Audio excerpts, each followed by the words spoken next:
So yan mga ka-viewers, mayroon kayo pagka sa inyo sa electric pan na to. Yan o.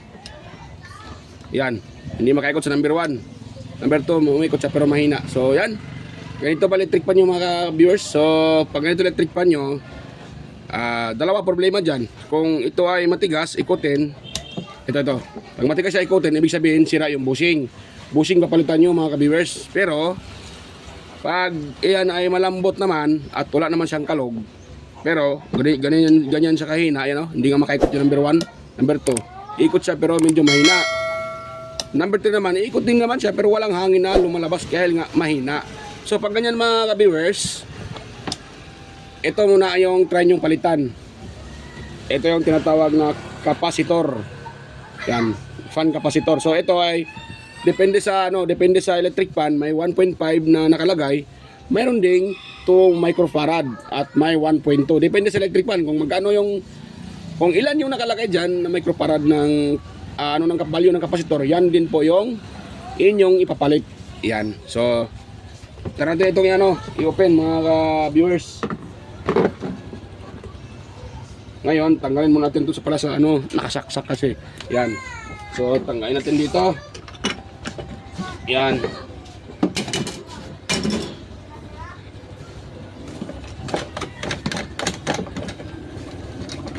Tapos yan siya. So ito pala ang brand ay Asahi. At yung may-ari na ng nito nagbaklas sa kanyang sa kanyang pinaka base dito, yung kasi ito ay stand fan. So sa likuran tanggalin natin yung kanyang screw. Yan, tapos ito hilain na natin. Yan. Parang nabiyak ata yung hindi pala. So ngayon, tayo natin i-test yung kanyang kapasitor kung yan po ay buo pa o hindi na. Yan, napakadumi. Ito, test natin itong kanyang kapasitor mga ka-viewers. At ito lang puputulin dito. Take note bago kayo buting-ting dito, kailangan nyo munang tanggalin sa nakasaksak yung inyong electric fan. Baka kayo po ay mga kuryente. Yan, tulad nito. Kailangan tanggalin natin para walang disgrasya na mangyari. Hindi tayo madisgrasya.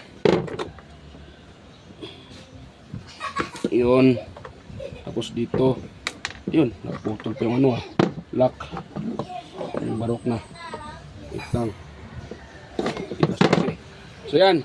Ngayon kuha tayo ng nadumihan yung kamay ko sa sa tawag dyan. Yan. Kuha tayo ng tester. At rest tayo sa capacitance tester or capacitance reading. So yan. Nakaset na tayo sa capacitance. Di ata kita. Ano na lang. Yan.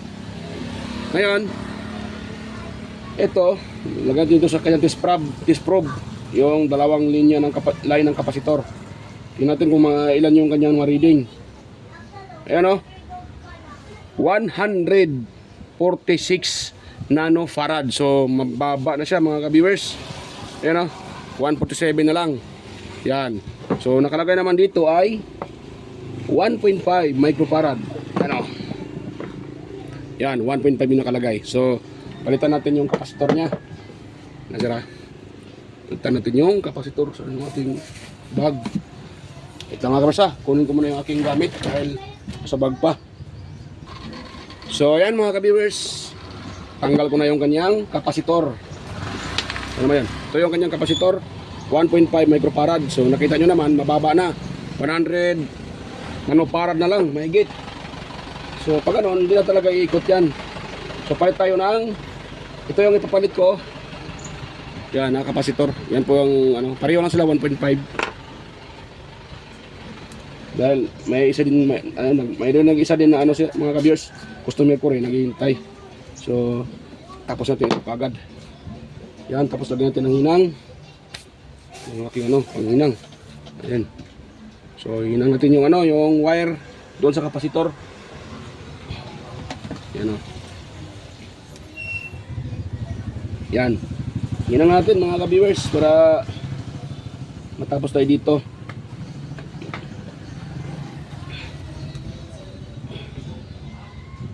Yan.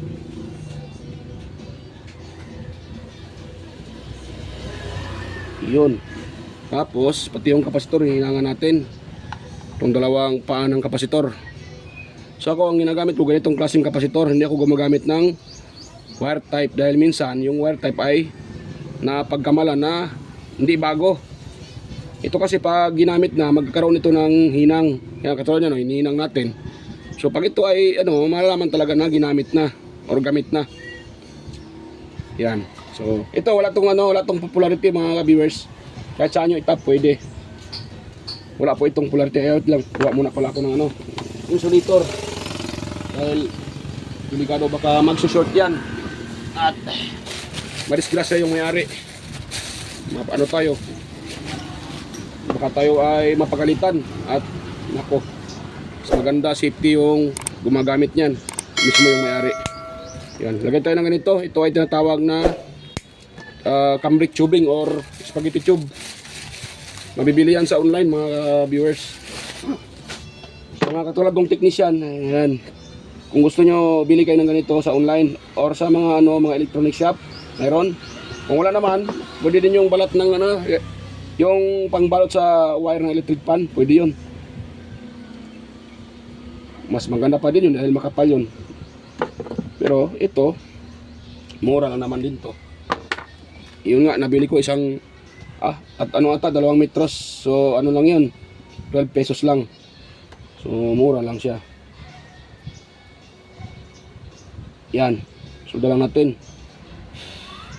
Yun, tapos yun natin. Yan, ito naman sa kabila, ganun din gagawin natin. Susulda din natin mga ka-viewers para matapos na tayo dito. At meron pa tayong isang ayusin na electric fan, stand fan din. Nag-antay si sir. Yan, wait lang ha. Yun, kaya na yan mga ka-viewers.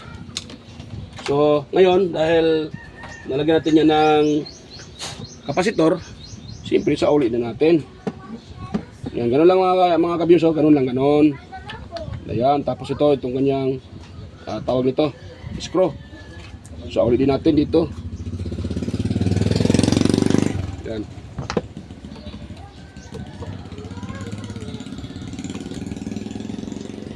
Yan, magano Yan. So maganda sa tingnan, di siya kalayot tingnan yung parang dapat ganun di ba? Maganda tingnan siya. Naka yung pisa. Yon. So ngayon, walang tayo ng oil. Maglagay tayo ng oil mga ka-viewers para swak naman yung pagpa-repair ng may-ari. Siyempre, hindi nila alam yan. Yung iba natatakot sila maglagay ng oil dyan, baka masira o maputol. So tayong technician, tayo maglagay. Swak naman yung kanilang bayad. Hindi yung repair lang tayo. Hindi na tayo naglagay ng oil. Pag yan ay nag-back job, sa atin din yan ang bagsak. At yung iba, baka hindi na magpaparepair sa'yo dahil yun nga, nagamit lang ng isang araw. Siyempre, sa hirap ng ngayon, hirap maghanap ng pera.